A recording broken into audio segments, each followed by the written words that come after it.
Question number 8 2C का part 1 है -8/5 multiply with 3/4 plus 7/8 multiply with -16/25। ठीक है, अब हम पहले इनको ब्रैकेट के अंदर सॉल्व कर लेंगे, बाद में हम ब्रैकेट ओपन कर लेंगे। -8/5 मल्टीप्लाई विद 3/4, ठीक है, प्लस 7/8 मल्टीप्लाई विद -16/25। ठीक है, अब ब्रैकेट के अंदर हम लोग देखें 4 1 टाइम 4 4 2 टाइम 8, तो ये माइनस ऊपर आ गया इसके, और ये क्या बन जाएगा -2 multiply with 3 is equal to -6/5 multiply with 1 which is equal to 5। ठीक है, ये ब्रैकेट में आ गया। अब ये प्लस का साइन आ गया इधर ऐसे, और ये 8 1 टाइम 8 8 2 टाइम 16, तो ये माइनस ऊपर आ गया। -2 multiply with 7 is equal to -14 divided by 25 multiply with 1 is equal to 25। ठीक है, अब ये -6/5, अब हम ब्रैकेट ओपन कर लेंगे, प्लस माइनस माइनस हो जाएगा 14/25। 5 और 25 का एलसीएम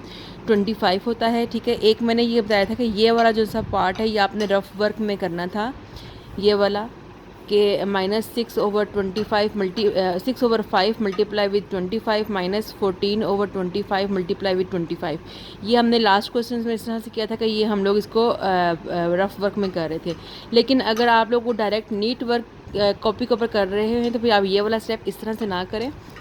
फिर अब आपको पता चल गया है कि 25 इसका एलसीएम है, तो आपने क्या करना है, आपने डिनोमिनेटर को आपने सेम बनाना है। ठीक है, अब ये 5 है, -6/5 है। अब मैं 5 को किससे मल्टीप्लाई करूँ कि मेरा एलसीएम जो आया है 25 वो बन जाए।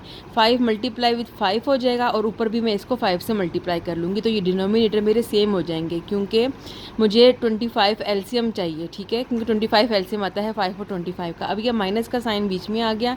अब ये 14 डिवाइडेड बाय 25, अब मैं इसको 1 से मल्टीप्लाई और डिवाइड करूँगी तो ये 25 आ जाएगा। ठीक है, अब इन दोनों को मल्टीप्लाई करती हूँ, -30/25 आ गया, और ये माइनस का साइन बीच में आ गया, और ये 14/25 आ गया।